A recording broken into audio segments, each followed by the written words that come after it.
ناظرین، روپیہ پیسہ میں آپ کو خوش آمدید کہتے ہیں۔ اسٹاک ایکسچینج نفسیاتی حدود پار کر چکی ہے اور سمجھ نہیں آ رہا کہ کہاں جا کے رکے گا۔ اچھا، یہ حال صرف پاکستان میں نہیں ہے، یہ بین الاقوامی سطح پر ہے۔ بین الاقوامی سطح کی کیپٹل مارکیٹیں روز ریکارڈ توڑ رہی ہیں جب سے جناب ڈونلڈ ٹرمپ صاحب جو ہیں وہ الیکشن جیتے ہیں، اور ان کے الیکشن جیتتے ہی عجیب و غریب قسم کا جوش پایا جا رہا ہر جگہ پر۔ اور آپ دیکھیں کہ جزوی طور پہ آج انہوں نے اپنی کابینہ کا اعلان بھی کیا ہے۔ آپ کو پتہ ہوگا اعجاز بھائی، آپ کو پتہ ہے دنیا کے امیر ترین آدمی جناب ایلون مسک کو بھی اپنی کابینہ میں شامل کر لیا، اور ان کو انہوں نے جو عہدہ دیا ہے وہ ہے ڈپارٹمنٹ آف گورنمنٹل ایفیشنسی، یعنی حکومت کے اندر بہتر کارکردگی لانے کا ادارہ انہوں نے جناب ایلون مسک کو سونپ دیا۔ ان کے ساتھ بھی ایک اور ہیں لیکن ان کو سونپا گیا۔ اس کے ساتھ ساتھ جناب کرپٹو مارکیٹ اور ڈیجیٹل اکانومی کی دنیا میں ایک انقلاب برپا ہوا۔ کچھ عرصہ پہلے ہی بٹ کوائن جو کہ $53,000 کے آس پاس تھا، اب وہ $90,000 کے آس پاس پہنچ چکا ہے۔ ہر قسم کا ریکارڈ توڑ چکا ہے۔ لوگوں نے کرپٹو مارکیٹ میں اربوں کھربوں ڈالر کما رہی ہیں، لیکن معذرت کے ساتھ پاکستان میں اس کے متعلق کوئی باقاعدہ فریم ورک ہے نہیں۔ لیکن مجھے خوشی اس بات کی ہے کہ اسٹیٹ بینک آف پاکستان نے اس کے متعلق اچھی خبریں دی ہیں۔ وہ کہہ رہے ہیں کہ مستقبل میں اس کے بارے میں ایک باقاعدہ نظام وضع کیا جائے گا جو ڈیجیٹل اکانومی کو مینیج کرے۔ ابھی تک ہمارے پاس ڈیجیٹل والیٹ ضرور ہیں جو کہ آن لائن بینکنگ یا موبائل فون کیریئرز جو ہیں ان کے والیٹس کے طور پر ہمارے پاس موجود ہے۔ نام جان بوجھ کے نہیں لے رہا کیونکہ وہ پھر تشہیر ہو جائے گی ان کی۔ یہاں پر میرے ساتھ بہت ہی اہم مہمان شامل گفتگو ہوں گے۔ دنیا معیشت اور پاکستان کی معیشت کے اندر بہت تیزی دیکھی جا رہی ہے، اس کے بارے میں بات کریں گے جناب ظفر پراچا صاحب، جو کہ ویسے تو زر مبادلہ کے کاروبار سے وابستہ ہیں لیکن معیشت پر بڑی گہری نگاہ رکھتے ہیں۔ ویلکم کرتا ہوں آپ کو شو میں ظفر پراچا صاحب۔ بہت شکریہ آپ کا۔ السلام علیکم۔ وعلیکم السلام۔ ظفر پراچا صاحب، بات کچھ ایسی ہے کہ بین الاقوامی معیشت کے اندر تیزی دیکھی جا رہی۔ پاکستانی سٹاک مارکیٹ تو ریکارڈ بنا رہی تھی، کافی عرصے سے بنا رہی تھی، لیکن اب دنیا کی مارکیٹیں جو ہے وہ ریکارڈ بنانا شروع ہو گئیں۔ اس کی وجہ یہ ہے کہ کاروباری شخصیت جناب ڈونلڈ ٹرمپ صاحب صدر امریکہ کے، وہ ابھی تو پریزیڈنٹ الیکٹ کہتے ہیں، بعد میں پھر وہ ظاہری بات ہے پریزیڈنٹ بن جائیں گے جب ان کی باقاعدہ حلف برداری وغیرہ ہو جائے گی۔ اس میں انہوں نے اپنی کابینہ کا اعلان بھی کر دیا، جس کے بعد اور زیادہ تیزی آ گئی۔ آغاز میں آپ کے ساتھ نقطہ یہی ڈسکس کروں گا کہ پاکستان کی معیشت کے اندر بہت زیادہ تیزی دیکھنے میں آ رہی ہے، اس کو آپ خوشائن سمجھتے ہیں اور آگے چل کے اس کا مستقبل کیا دیکھتے ہیں؟ السلام علیکم جناب۔ دیکھیے جناب، بات یہ ہے کہ جو پاکستان کی معیشت میں تیزی آ رہی ہے وہ بہت بہتر ہے، اور ایک سب سے خوش آئند بات یہ ہے کہ یہ گریجولی جا رہی ہے۔ مثلا ایسے ایک دم سے ٹیک آف کرنا، اچانک تیزی آنا وہ بھی غلط ہے، اور اچانک مندی آنا وہ بھی غلط ہے۔ اور جو ہمارے ایڈمنسٹریٹو میئرز ہیں انڈر دی آرمی چیف اور ان کی ٹیم کے، یہ اس کے اثرات ہیں جو پچھلے 2-2.5 سال پہلے شروع ہوئے تھے نگران حکومت کے دور میں، اور انہی معاشی جو اقدامات تھے اس کا تسلسل ہے کہ اب یہ گریجولی بہتر ہونا شروع ہو گیا ہے۔ اور جب تک یہ حکومت یا اور کوئی حکومت ان اقدامات کو لے کے چلے گی تو اور مزید انشاءاللہ بہتری آئے گی۔ جیسے کہ ابھی اسٹیٹ بینک کا جو آیا نئے فگرز، اس میں 800 کچھ ارب روپیہ کا جو قرضے ہیں وہ کم ہوئے ہیں۔ گو کہ ہمارے جو قرضے ہیں 47-48 ہزار ارب روپے کے ہیں لوکل، وہ بہت بڑی اماؤنٹ ہے۔ لیکن چلیں، ہم سفر تو شروع ہوا، جب بھی ہمیں خیال آیا، جب بھی جاگے، اچھی بات ہے، اور اس کے اوپر بھی تیزی سے کام ہونے کی ضرورت ہے۔ اور اسی طرح جو ہمارے فورن لونز ہیں ان کے اوپر بھی کام کرنے کی بڑی سخت ضرورت ہے، کیونکہ ابھی تک یہ دیکھنے میں آیا ہے کہ حکومت خرچے کم کرنے کی بات تو کر رہی ہے لیکن عملی اور کوئی ٹھوس اقدامات نظر نہیں آ رہے۔ اچھا، میں آپ کے سامنے ایک عملی مثال رکھتا ہوں۔ دیکھیں، آپ کو پتہ ہوگا کہ 90s کی اوپن سکائی پالیسی سے پہلے جب نواز شریف صاحب امید ہے ویڈیو دیکھ بھی رہے ہوں گے. جناب نواز شریف صاحب وزیر اعظم بنے پہلی مرتبہ تو انہوں نے کیا کیا کہ اکنامک لبرلائزیشن کا پروگرام بنایا جس کے تحت فورن ایکسچینج کمپنیاں بھی اسٹیبلش ہوئیں. پہلے آپ کو یاد ہوگا ڈالر کی عام جو تھی وہ خرید و فروخت منع تھی اور بڑی مشکل سے ڈالر ملا کرتے تھے. لوگ کہتے تھے اگر یہ کھلا کر دیا تو سٹا شروع ہو جائے گا. لیکن جب سے فورن ایکسچینج کمپنیاں آئیں, جب سے فورن ایکسچینج کے ریگولیشنز بنے نئے ریوائزڈ, تب سے ہم نے دیکھا ملک کے اوپر بے شک بیرونی قرضے بڑے ہوں گے, وہ تو ایک مختلف معاملہ ہے, لیکن ملک کے اپنے ریزروز بلڈ ہونا شروع ہو گئے. ملک کے اندر سیلف ریلائنس آ گئی, ملک کے اندر لوگوں نے ڈالرز کیری کرنا شروع کر دیے, بینکس کے پاس ڈالر اکاؤنٹس آ گئے لوگوں کے. اس سے ملک کو فائدہ ہوا اور بہت سارے پاکستانیوں کو باہر کے ممالک کے اندر کاروبار کرنے میں بھی آسانی پیدا ہوئی. اسی طرح میں کہتا ہوں کہ ڈیجیٹل اکانومی کو بھی ایمبریس کریں. جب ای بینکنگ آ رہی تھی, موبائل بینکنگ آ رہی تھی, لوگ گھبرا گئے. بنیادی طور پہ جب بھی کوئی نئی چیز آتی ہے, چاہے وہ فورن ایکسچینج ریگولیشنز کے اندر جسے آپ کہہ سکتے ہیں لبرلائزیشن تھی, کیونکہ پاکستان نے لبرل پالیسی ایکسرسائز کی اور ہم ریجن کے اندر فرسٹ تھے, جس کا ہمیں اکنامک بینیفٹ ملا, ہم ایشین ٹائیگر بن گئے. پھر اس کے بعد پاکستان کے اندر one of the first countries pioneer تھے ہم, ای بینکنگ لے کر آئے. ہم لوگ الیکٹرانک بینکنگ کے ساتھ ساتھ اسٹیٹ بینک نے اچھے کام کیے, نو ڈاؤٹ. لیکن اب دیکھو اب ڈیجیٹل اکانومی کا دور آ گیا. اب ہم پیچھے ہیں, اب ہمیں آگے بڑھنا ہے, ورنہ ریجن میں لوگ آگے بڑھ جائیں گے. چائنا, انڈیا, آپ کو پتہ ہے ڈیجیٹل اکانومی میں کتنے آگے نکل گئے. ہم ابھی فریم ورک کے بارے میں بات کر رہے ہیں and they have made digital billionaires. ابھی اگر میں آپ کو بتاؤں تو ڈیجیٹل اکانومی اور فن ٹیک کے اندر چائنا, انڈیا اور ایک اور ملک ہے, اس کا میں نام نہیں لینا چاہتا, آج کل وہ زیر عتاب ہے, یہ 3 ممالک مارکیٹ ٹیک اوور کر چکے ہیں سر, ایشیائی مارکیٹ بھی جسے آپ کہہ سکتے ہیں. پاکستان از لیگنگ بیہائنڈ. اس کے بارے میں اسٹیٹ بینک نے کہا ہے کہ ہم کوئی فریم ورک بنا رہے ہیں. آپ کے خیال سے جلدی بنا لیا جائے تو اچھا نہیں رہے گا؟ جی بات یہ ہے, ہمارے المیہ یہ ہے کہ ایک تو ہم چیزوں کو دیر سے ایکسیپٹ کرتے ہیں, کیونکہ ہمارے ہر معاملات میں ایک ملاازم بھی کہوں گا کہ وہ ہر چیز کا جو فتویٰ لے آتے ہیں, وہ گو کہ اس معاملے میں یہ نہیں ہے, تو ہم لوگوں کا وہ مائنڈ سیٹ بن گیا ہے.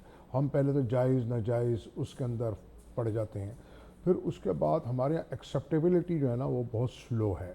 جہاں تک اسٹیٹ بینک کی بات ہے, وہ تو فل ویجیلنٹ ہے ہر معاملے میں. وہ وقت سے پہلے آپ نے دیکھا ہے کہ کام بھی کرتا ہے, پالیسیز بھی بناتا ہے, اور اگر اس پالیسیز میں کوئی غلطی کوتاہی ہو تو وہ اس کو فوری طور پہ ریکٹیفائی بھی کرتا ہے وداؤٹ اینی ہیزیٹیشن. اب بات یہ ہے جہاں تک ڈیجیٹلائزیشن کی بات ہے, ہم اس میں بہت پیچھے نہیں, بلکہ ابھی ہم نے اس میں ایک طرح سے قدم بھی نہیں رکھا. یہی حیرانگی کی بات ہے. حیرانگی کی بات ہے. گو کہ اسٹیٹ بینک اس پہ کافی کام کر رہا ہے, اور اس پہ اب کام ہو رہا ہے اس وقت, اور خاص طور پہ میں سمجھتا ہوں ہماری اسٹیبلشمنٹ اس میں کافی فعال ہے. اچھا. میں بھی کئی جگہوں پہ مشاورتی ٹیم کا حصہ ہوں. اس میں مائنس پلس پوائنٹ ہمارے جیسے چھوٹی اکنامی کے لیے وہ بھی دیکھنے ہیں ہم نے. اچھا دیکھیے, اب جیسے اس وقت بٹ کوائن $90,000 پہ پہنچا ہوا ہے, تو میری نظر میں یہ بھی الارمنگ ہے. ٹھیک ہے, یہ جو انٹرنیشنلی جو گیمز ہیں بڑی اگر ہم اس میں چلے گئے تو ہم ایسے صاف ہوں گے ہمیں نظر بھی نہیں آئے گا کہ ابھی 90,000, ابھی 70,000, ابھی $40,000. تو یہ بھی دیکھنے والی بات ہے. اور پھر ڈیجیٹل کرنسی میں ایک سب سے بڑا منفی پہلو یہ ہے کہ آپ کو یہ نہیں پتا کہ اس کی اونرشپ کس کے پاس ہے. باقی جتنی بھی کرنسیز ہیں ان کی اونرشپ کسی نہ کسی ملک کے پاس ہے, نمبر 1, اور ان کی گارنٹی ہے. آپ اگر اپنا نوٹ دیکھیں تو اس کی بیک پہ لکھا ہوتا ہے حامل حاضہ کو ڈیمانڈ کے اوپر ادائیگی, یعنی کسی نہ کسی ریاست یا حکومت کی کرنسی سے تعلق ہوتا ہے, اور اس میں اتنی زیادہ اتار چڑھاؤ نہیں ہے.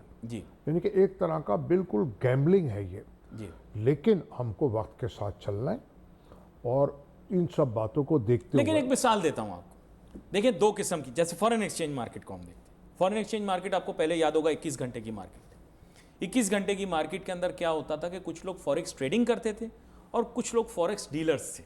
2 علیحدہ چیزیں. آپ لوگوں کے ہاں اسٹاک ایکسچینج کی طرح لوگ نہیں کھڑے ہوئے سٹا کھیل رہے ہوتے, ہاں بھائی ڈالر اتنے کا ہو گیا, نہیں. ایک ریٹ آپ لوگ آج کل تو خیر بہت زیادہ آپ لوگ اسے مینیج کر کے لے کر چل رہے ہیں کہ آپ ریٹ اناؤنس کر دیتے ہیں. I think you have very important role to play in that. But really speaking even when it was open, تب بھی میں نے یہ نہیں دیکھا تھا کہ ہر منی چینجر کے پاس کوئی 4 5 6 لوگ لگے سٹا کھیل رہے ہوں ہاتھ میں بنڈل پکڑ کے. کچھ ممالک میں ہوتا ہے بائی دی وے, افریقہ کے کچھ ممالک کے اندر آپ کو پتا ہوگا اس طرح ہو بھی رہا ہوتا ہے, لیکن ہمارے ہاں ایسا نہیں ہے. فورن ایکسچینج ریگولیشن ہے بہت ٹائٹ ہے, اچھی ہیں. میں تو کہتا ہوں پرانی والی بھی اچھی تھی, اگر آپ نے نئی کچھ اور ٹائٹ کر دی, میرے خیال تھوڑی زیادہ سختی کر دی ہے. لیکن آپ بھی اس طرح کریں نا, یعنی ایسٹ پوزیشن میں کوئی خرابی نہیں ہے, ایسٹ کی اسپیکولیشن میں, اس کی ٹریڈنگ کے اندر آپ جیسے آپ نے پروڈینشیل ریگولیشن لائے تھے, آپ لے ہیں کچھ اس طرح کی چیز. آپ نے بہت اچھی بات کہی. میں نے آپ سے یہ بات سیکھی کہ ایک ہوتا ہے ڈیلر اور ایک ہوتا ہے ٹریڈر.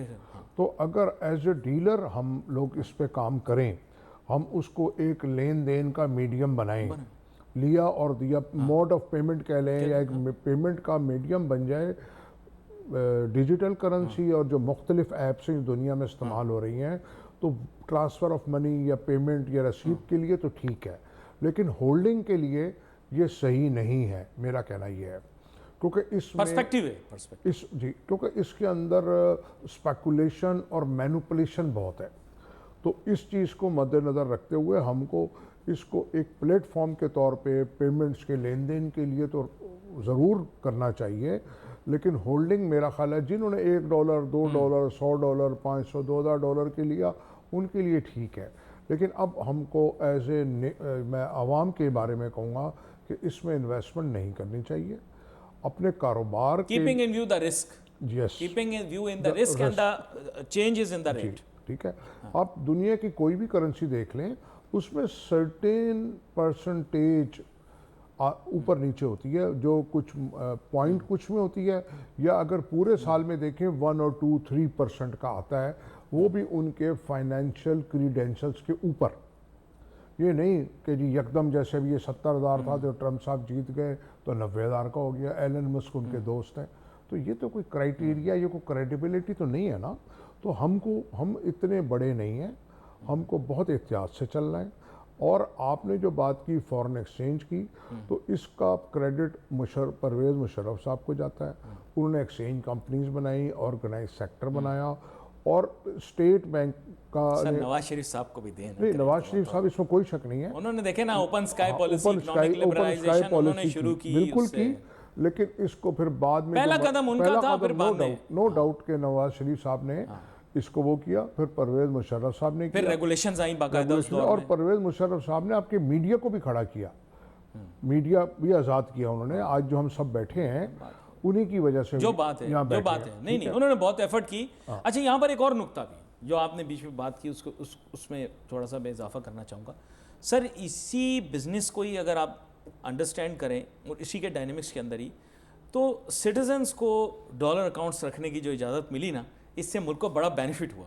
لیکن ابھی آپ نے OECD اور FATF کے چکر میں نا, یہ دوبارہ سے پیسے تکیوں میں جانا شروع ہو گئے, گدوں میں جانا شروع ہو گئے, الماریوں میں جانا شروع ہو گیا. میرے خیال آپ تھوڑا کھولیں اس کو. اتنی KYC آپ نے کیا کرنی, مجھے سمجھ نہیں آ رہا. OECD یا FATF کی وجہ سے پابندیاں نہیں لگی, یہ ہم نے اپنے خوف کی وجہ سے لگائی ہیں.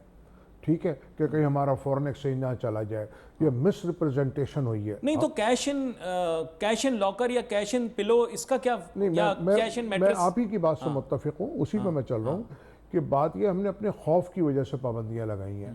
دیکھیے, ہم کو یہ دیکھنا ہے کہ ہمارے انورڈ ریمیٹنس کتنی ہے اور آؤٹ ورڈ کتنی ہے, تو وہ بمشکل 5% ہے. تو اس وقت ہمارے یہاں جو فورن ایکسچینج کے قوانین ہیں وہ اوور ریگولیٹڈ ہے.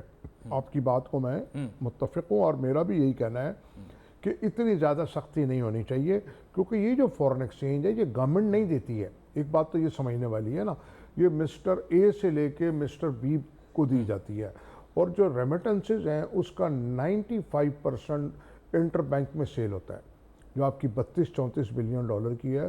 اور اگر آپ آؤٹ ورڈ ریمیٹنس دیکھیں تو ہارڈلی 5% بھی. اچھا, مجھے ایک سچ صحیح بات بتائیں, یہ لوگ کاؤنٹر سیلز کے اوپر بڑا فوکس کرتے ہیں, کتنا بک جاتا ہوگا فرنٹ کاؤنٹر سے آپ لوگوں کے منی ایکسچینجز کے اندر, یہ جو اتنا زیادہ فیئرفل ہو رہے ہیں؟ سر, میں یہی آپ سے کتنے بنڈل لے جائے گا, کیا لے جائے گا؟ میکسیمم 5% 5-10%. جو ہمارا ایکسچینج کمپنیز کا والیوم ہے, جو ہم انٹر بینک میں سرنڈر کر رہے ہیں اور جو ہم پبلک کو دے رہے ہیں, میکسیمم 10%. دیکھیے آپ, میں نے ہمیشہ آپ کے, یہ آپ کے پریکٹیکل ایکسپیرینس سے آپ بتا رہے ہیں, اور اگر آپ اور جتنا آپ نے ریٹین کیا آپ نے ان کو واپس کرنا ہوتا ہے, شام میں آپ ان کو دے دیتے, جو میری انڈرسٹینڈنگ ہے, یا کچھ ٹرم کے اندر. دوسری اہم بات یہ ہے, اگر آپ آن دا ہول دیکھیں کنٹری کا, تو جو آپ کی ریمیٹنس آ رہی ہے 32-33 بلین, اور جو جا رہی ہے وہ ہارڈلی 1-1.5 بلین. پورے سال میں. جی جی. تو اگر دیکھیے اگر آپ ایک روڈ کو ون وے کر دیں گے تو اس روڈ پہ کون آئے گا, اس ایوینیو پہ کون جائے گا؟ جب آپ فورن انویسٹمنٹ ڈکلائن ہوگی پھر. جب آپ کسی کو لے جانے نہیں دیں گے تو وہ لائے گا کیوں؟ خاص طور پہ جو اوورسیز پاکستانی ہیں جو یہاں پہ لا کے انویسٹمنٹ کرتے تھے وہ تقریباً نیل ہو گئی ہے. کیوں کہ ان کو یہ پتہ ہے کہ جب میں اس کو باہر لے جانا چاہوں گا تو میں نہیں لے جا سکتا ایک سرٹن اماؤنٹ کے علاوہ. اچھا, اور یہ بینکنگ چینل کے لیے بھی بڑا دیکھیں اسینشل ہے کہ اس کو ان پٹ ملتی رہے. ہم ریمیٹنس شو کر رہے ہیں مائنڈ یو, یہ ہم شو نہیں کر رہے کہ جو لوگ ٹریول کر کے یہاں پاکستان آتے ہیں وہ کبھی کبھار کیا کرتے ہیں اپنے ساتھ پیسے لے کر آتے ہیں. Instead of sending through channel they bring the physical cash along with themselves. یہ بھی ہے, not from every country but from some countries. Zafar Paracha صاحب نے بڑے اچھے طریقے سے اس کے پازیٹیو اور نیگیٹو پوائنٹس بتائے. ڈیجیٹل اکانومی ظاہری بات ہے پروان چڑھ رہی دنیا بھر کے اندر, لیکن پاکستان کو اپنے مفادات اور اپنی انٹرنل سیکیورٹی کو سامنے رکھتے ہوئے اس کی جانب دیکھنا چاہیے. اسپیکولیٹو جتنی مارکیٹس ہیں میں کہتا ہوں کہ وہ ان میں تھوڑا جو ہے وہ ایلیمنٹ ہوتا ہے ایسے رسک کا. اس کے لیے بہترین یہ ہے کہ ریگولیشنز بنائی جائیں, اور جیسے کہہ رہے ہیں کہ اس وقت جو لوگ توجہ دینے والے لوگ ہیں اس ملک کے اندر وہ توجہ دے رہے ہیں. اور میں آپ کو بتا سکتا ہوں کہ اب ان توجہ دینے والے لوگوں میں ایک PhD بھی شامل ہے. کو اتنا پڑھا لکھا آدمی کبھی اتنے اعلیٰ عہدے کے اوپر پہلے فائز نہیں ہوا. میں نے نام یہ بغیر بتایا, آپ کی تو خیر ملاقات بھی ہوتی رہے گی. ہم تو سلام کہہ دیتے ہیں بھائی ٹی وی کے ذریعے. ہم تو چاہتے ہیں بھائی ہمارے ملک ترقی کرے, تمام اداروں کا احترام بھی کرتے ہیں, خواہش اور توقع بھی ہمیشہ یہی رہتی ہے. اب آپ کو ایک اور اینگل پہ لے کر آؤں گا. اب میں آپ کو دو معاملات کے اوپر لے کر آؤں گا. اس وقت دنیا کی معیشت متاثر ہے, پاکستان کی معیشت متاثر ہے کیونکہ دو جگہ دنیا میں ڈسٹرب ہے. ایک یوکرین رشیا کانفلکٹ جس بھی نوعیت نیچر کا, وہاں پر آبویسلی ایموشنل لنکیج نہیں ہے لیکن انسان وہ بھی ہے. یوکرین کے لوگ بھی انسان ہیں, رشیا کے لوگ بھی انسان. محبت میں کہتا ہوں انسانیت سے کرو. دوسرا جو ہمارا سچویشن ہے وہ سچویشن ہے ہماری مڈل ایسٹ کی, جو کہ بہت زیادہ ایکسپینڈ ہو گئی. ہمارے بارڈرز تک نہیں آئی لیکن ہماری بارڈرنگ کنٹریز تک پہنچ گئی ہے, جس میں ایران بھی ہے. میں کہوں گا لبنان تو ہے ہی ہے, وہ تو ہمارا بارڈرنگ کنٹری نہیں ہے لیکن لبنان, فلسطین, سیریا یہ تو براہ راست متاثر ہیں. اس کے علاوہ مصر بھی پڑوسی ملک ہے, پارٹیسپیٹ نہیں کر رہا, لیکن آپ کو پتہ ہے غازہ کے حساب سے لوگوں کا آؤٹ فلو نہیں ہو سکتا. بہت ساری پرابلمس ہیں. ایریا یعنی پورا ڈسٹرب ہوا ہے. میں یہ کہہ رہا تھا کہ اگر ڈونلڈ ٹرمپ صاحب آ جاتے ہیں تو کیا چٹکی بجاتے ہی یہ دونوں مسائل حل ہو جائیں گے؟ یہ سوال ہے, $1 ٹریلین کوسچن. دیکھیے جناب, فوری طور پہ تو یہ مسئلے حل نہیں ہوں گے لیکن ان میں بہتری آتی نظر آ رہی ہے کہ ڈونلڈ ٹرمپ کے کہنے کے مطابق کہ میں مزید جنگیں نہیں کروں گا اور جو ہیں ان کو کم کروں گا, اور جو یہ میری عوام کا ٹیکس کا پیسہ خرچ ہوتا ہے بے مقصد چیزوں میں وہ میں اپنی امریکن عوام کو فائدہ پہنچاؤں گا. جی, تو اس سے یہ لگتا ہے کہ اس میں گریجولی بہتری آئے گی. مڈل ایسٹ میں سیز فائر ہوگا یا نہیں ہوگا؟ آپ کی بصیرت کیا کہتی ہے؟ نہیں, مجھے ابھی نہیں لگتا سیز فائر ہونا, کیونکہ ابھی شاید اسرائیل نے جو اپنے ٹارگٹس 90% تو اس نے اچیو کر لیے ہیں, آگے 10% جو اچیو کرنے ہیں اس نے وہ کرنے کے بعد کرے گا. اور ایسا لگتا ہے کہ جو اسلامی ممالک ہے اس سے ان کے خاموش معاہدے ہیں کہ ٹھیک ہے آپ ویسے ہلکا پھلکا شور مچائیں اور کرتے رہیں مزاحمتی بیان اور مظاہرے, تو معمولی طور پہ کچھ نہیں کرنا. تو میں یہ سمجھتا ہوں کہ ان کا ایک انڈرسٹینڈنگ ہے, نہیں تو عملی طور پہ نہ کوئی خوراک, نہ کوئی مدد, نہ کوئی دفاعی طور پہ ان کو. دیکھیے نا, پہلے یہ تھی فلسطین تک, پھر چلی گئی لبنان میں, پھر چلی گئی ایران میں. جی جی جی. تو سوائے دھمکیوں کے پتہ نہیں وہ جو 400-500 میزائل چلائے جاتے ہیں یا ڈرون, کو یہاں اگر یہ دیکھا کہ اگر ایک ڈرون کہیں گرے تو کئی لوگوں کی ہلاکت ہو جاتی ہے. تو یہ سب مجھے یہ لگتا ہے کہ ان لوگوں نے معاہدے کیے ہوئے ہیں. اچھا, ٹھیک ہے, ہاں. دیکھیے نہیں تو اگر نہیں تو کچھ نہ کچھ تو اس کا ریئیکشن آنا چاہیے. اچھا, یمن بھی ہے اس میں آپ کو بتاؤں, یمن بھی انوالو ہے ڈائریکٹلی انڈائریکٹلی. اور میں نے یہ ایک بات دیکھی ہے, میں بڑے واضح الفاظ میں کہہ رہا ہوں کہ جب وہ جنگ تھوڑی ٹھنڈی پڑنے لگ پڑتی ہے تو یمن کو ایک آدھ فائر کر دیتا ہے, ایران کو ایک آدھ فائر کر دیتا ہے, اور وہ اس کو بہانہ بنا کے 500 فائر یا 500 میزائل اسرائیل اور مار دیتا ہے. تو میں نے یہ دیکھا ہے کہ جب وہ آگ تھوڑی کم ہوتی ہے تو یہ دو ممالک یا جو اور ہے حزب اللہ وہ تھوڑا تھوڑا تیل ڈال دیتے ہیں تاکہ وہ آگ جلتی ہی رہے. تو پریکٹیکلی تو یہی بات ہے. اور باقی رہی بات پاکستان کی، پاکستان میں جیسے قرضے کم ہوئے ہیں تھوڑے سے یا اور لیے جا رہے ہیں، جو کام نہیں ہم نے لیکن اب کرنا ہے. لا اینڈ آرڈر سچویشن دیکھیں نا، اب میرے پیارے ملک پاکستان کی پاک افواج کے آپ کو پتہ ہے جوانوں کو ٹارگٹ کیا گیا کوئٹہ ریلوے اسٹیشن پہ. یہ ایک واقعہ نہیں ہے آئسولیٹڈ، دیر آر مینی. اچھا ان کیجولٹیز کے اندر آپ کو پتہ ہوگا بہت سارے لوگ صرف فوج کے جوان نہیں تھے بلکہ وہاں پر موجود بہت سارے لوگ جو کہ سفر کی نیت سے آئے تھے وہ سب امپیکٹ ہوئے. یہ بڑی افسوسناک بات ہے. ہمارے یہاں میڈیا پر ہائی لائٹ تو ہوا، میں ہمیشہ جو ہوں وہ جو بھی ہمارے پاک افواج کے جوان ہوں یا ہمارے ملک کا کوئی بھی شہری ہو، اگر وہ اس تصادم کے اندر کہیں پر بھی نقصان کوئی ہوتا ہے، یقین کریں میں ان کے لیے دعا کرتا ہوں، لائیو ٹی وی پر بھی کرتا ہوں. دیکھیے بات یہ ہے، اب پیسوں کے لیے جان دینا کوئی آسان کام نہیں ہے. آپ کو اگر کوئی 1 کروڑ مجھے 10 کروڑ دے تو میں گولی کے یہ آگے نہیں جذبے کے کھڑوں گا. تحت جذبے کے تحت ہوتا ہے، یہ یہ جذبہ ہے. ان کی ٹریننگ ہے، پاک فوج کا ایک نظام ہے، ان کے اندر جذبہ شہادت پیدا کیا جاتا ہے کہ وہ ایسی ایسی جگہوں پہ، اندھی جگہوں پہ یہ ہوتا ہے. اور خاص لیکن طور ڈی پہ اسٹیبلائزڈ ریجن میں ان لوگوں کو ایڈوانٹیج ہے. کل میں دیکھ رہا تھا وزیر اعلیٰ بلوچستان کا بیان بھی آیا ایک بین الاقوامی میڈیا چینل پر کہ یہاں دوست دشمن کے درمیان تفریق کرنا مشکل ہو گیا. آپ نے بیان سنا ہوگا، یہی بات میں کہنے وزیر والا اعلیٰ تھا بلوچستان کا کہ بیان. ہم ایک اندیکھی جنگ لڑ رہے ہیں. اور خاص طور پہ جو آپ کے ملک کے اندر دشمن ہے نا، جو پیٹھ سے آپ کو وار کرتا ہے، وہ اس کو کنٹرول کرنا بڑا مشکل ہے. دیکھو we are creating an impression because you and I both love this country, but we have to understand how the world views us. آپ دیکھیں ہمارے گھروں میں جب بھی جھگڑے ہوتے ہیں تو پڑوسی تماشبین بن کے کھڑے ہو جاتے ہیں، ہے نا، چوڑے ہو کے تماشبین بن کے. جو بھی گھر سے باہر نکلتا ہے اس سے پوچھتے ہیں ہاں بھائی کیا ہو رہا ہے، لڑائی ہو رہی.